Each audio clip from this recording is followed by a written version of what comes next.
Assalamualaikum warahmatullahi wabarakatuh. Tepang deui sareng sim kuring Ujang Combro. Dinu danget ieu sim kuring bade macakeun deui caritaan dongeng bahasa Sunda. Pikeun anu janten judul dinu dongengan ieu nyaeta dongeng bahasa Sunda carita ngeunaan bangku juru bagian kahiji. Mangga atuh nya ka pamiarsa wilujeng didangukeun.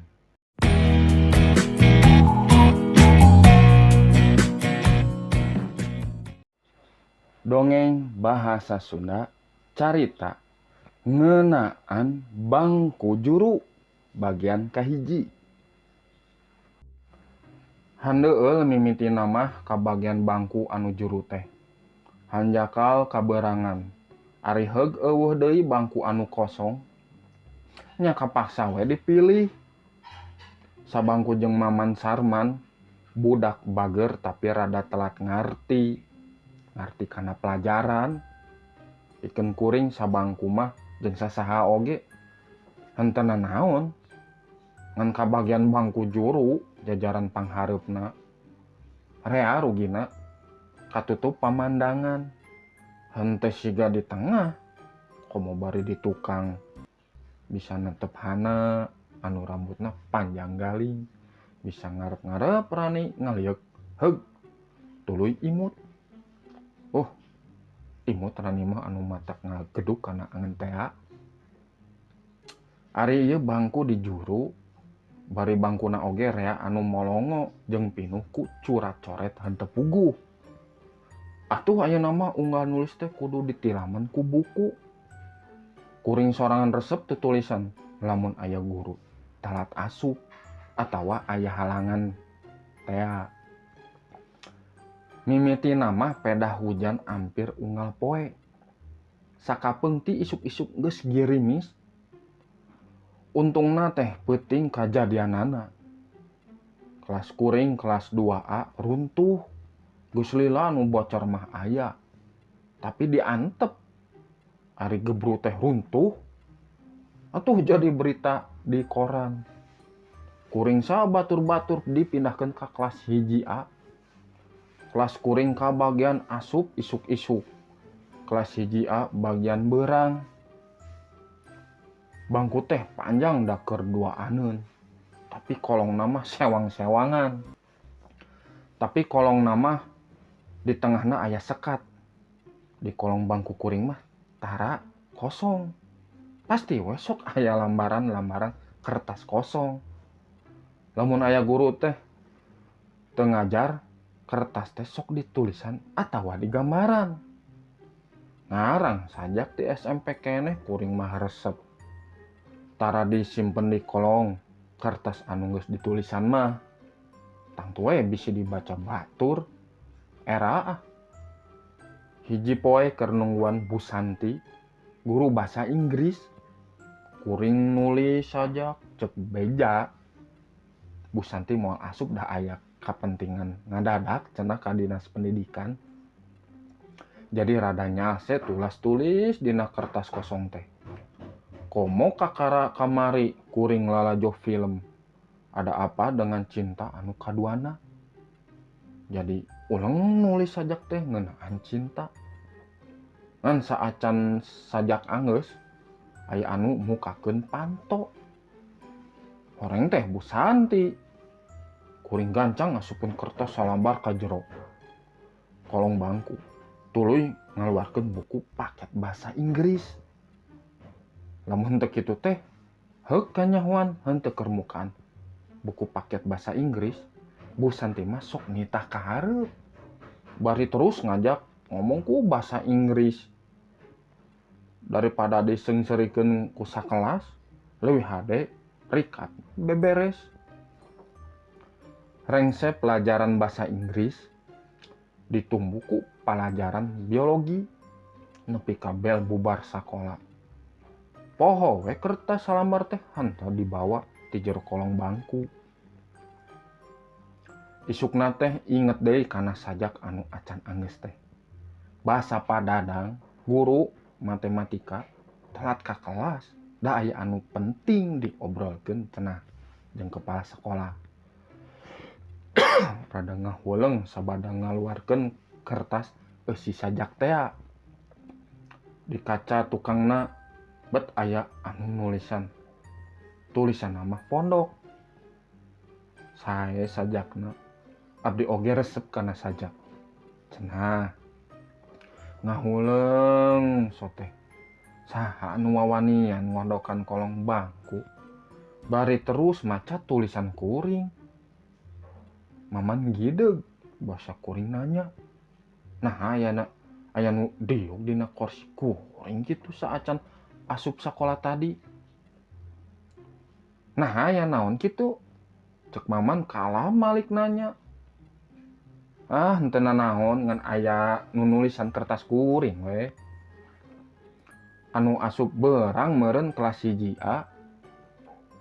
Kuring satuju sigana budak kelas 1A. Lantaran penasaran, bubar sakola teh henteu langsung mulang. Jajan heula di kantin.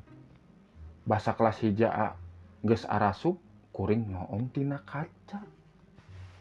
Tah ayeuna mah reuwas teh nyaan. Sajongjongan mah siga anu lilinieun. Suku ngadeg-deg. Henteu kitu kumaha atuh? Bangku kuring teh horeng dipake ku Widyastuti. Bentangna di sakola kuring mah nya pinter. Geulisna mapakan bentang film. Bager deui. Sigana sakabeh murid lalaki di sakola kuring harayangeun akrab ka Widyastuti teh. Ngantong boro akrab, hayang wawuh oge mikir teh kudu uleng. Ari kuring ayeuna bet kabeneran aya jalan pikeun wawuh. Malah bisa jadi akrab. Apan manehna teh muji sajak kuring. Di imah sajak teh dibaca deui. Susuratan jeung angin, dangdaunan maluguran, kuring masih anteng ngalamun. Nah, bet kangen ka anjeun. Sajak eta teh dipikir resep ku Widyastuti. Kuring seuri bari anteng ngalamun. Inget kumaha imutna Widya. Cureleg panonna, halimpu sorana. Rambutna anu nyambuangkeun seungit. Kuring gancang neangan deui kertas kosong. Rek nulis deui sajak anu leuwih panjang. Hanya kalah kaburu ngagentraan. Nitah dahar heula. Tuluy mah nya nyambung komunikasi jeung Widya teh.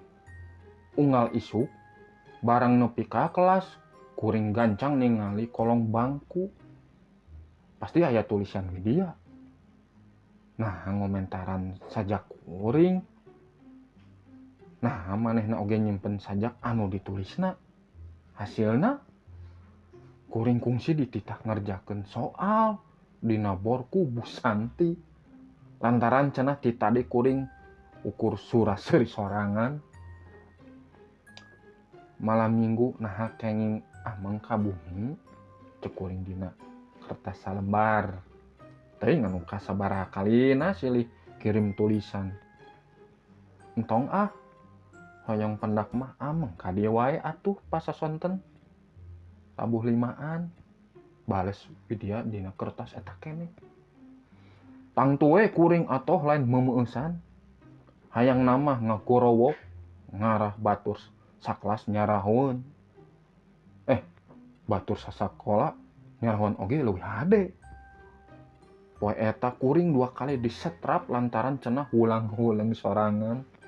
Sakapeung sura-seuri siga nu gelo. Henteu ambek. Apan cekolot oge anu keur bogoh mah siga anu gelo. Sorena nya wae Widya nungguan deui hareupeun sakola. Sakola teh geus simpe. PMR, silat, literasi, ekstrakurikuler anu poe eta latihan. Geus tadi balubar. Mimitina mah rada asa-asa ngajak ngobrol teh. Komo deui da anu ratug dina dada henteu bisa diajak tenang. Tapi terus mah lancar. Sagala diobrolkeun, nyaritakeun film Titanic, sajak-sajak Rilke anu ditarjemahkeun ku Rustandi Kartakusuma, sajak Eti RS. Tapi bahasa obrolan beras kana film Ada Apa Dengan Cinta anu kuring resep. Widya bet ngalamun aya anu ngalembereh tina pipina, terus malah murbut bari nginghak. Kunaon cek kuring, tapi henteu wasapikeun ngusap anu ngamalir dina pipina. Widya gideg bari terus nahan inghakna. Tos bade magrib abdi bade uyih cenah ieu bilih bade maca. Sanggeus ngosongkeun buku, Widya gura-giru lompat. Kuring ngudag bari gegerowan arek nganterkeun oge henteu di waro. Di pengkolan sakola Widya mengkol. Diudag teh kalebah dinya. Geus henteu kanyahoan deui tuluy ka mana. Dihareup teh jalan lempeng. Maknya mani gancang-gancang teuing lompatna. Reu sabulu-bulu. Moal kitu saukur lamunan. Tapi di erere teh kana leungeun aya buku tulis anu tadi dibikeun Widya. Di harita henteu aya deui komunikasi. Unggal nyimpen sajak di kolong meja. Henteu aya deui anu ngomentaran. Di suratan henteu dijawab.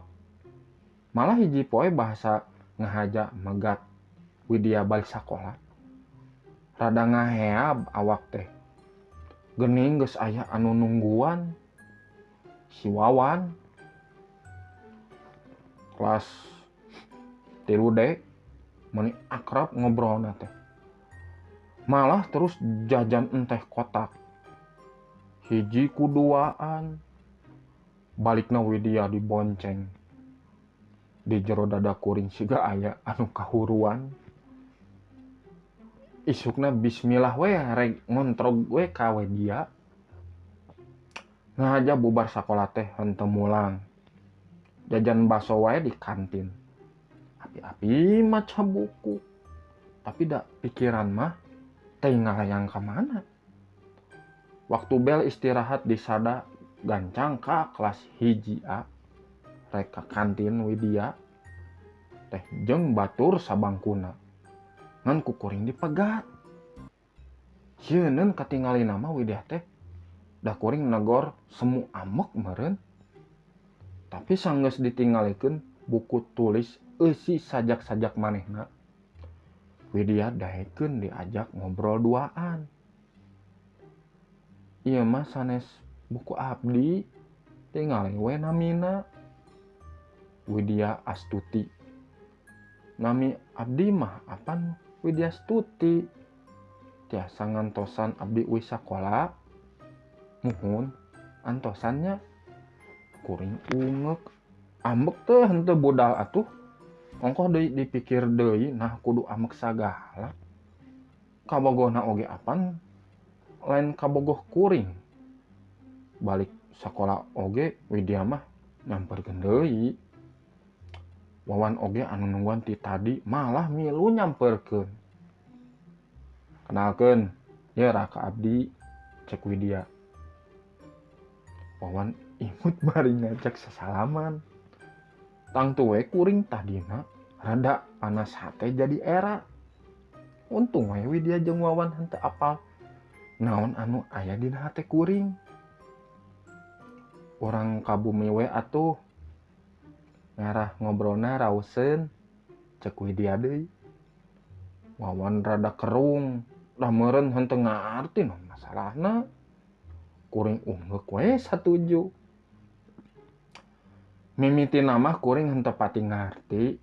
Nah resep ka Widya Astuti teh jadi pajejet mamawa lanceuk jeung kolotna sagala. Atuh Wawan salaku lanceuk Widya. Pak Egi bapana Widya. Budian indungna Widya. Katinggalina teh sarua bingungna mimiti nama. Tapi jujutan carita nama jadi sigah kieu. Astuti teh budak bapa anu cikal, lanceuk Wawan jeung Widya. Cek Pak Egi sanggeus ngahuleung sang jongjonan. 5 tahun ka tukang Astuti asup ka SMA. Hiji dinten pas sore bebejarek nonton film Ada Apa Dengan Cinta. Janjian cenah jeung sobatna di hareupeun sakola. Teh harita Astuti henteu balik deui. Budian nangkep Widya, siga anu alimen ngupingkeun. Harita oge cenah burber ka ditu ka dieu anu neangan. Babaturan Astuti alias Widya. Astuti horeng henteu aya saurang oge anu apal. Lapor ka polisi, pangumuman dina televisi, nempel brosur dina tembok-tembok. Tapi Astuti siga anu ngaleungit. Bapak, ibu, jeung barudak puguh reuwas.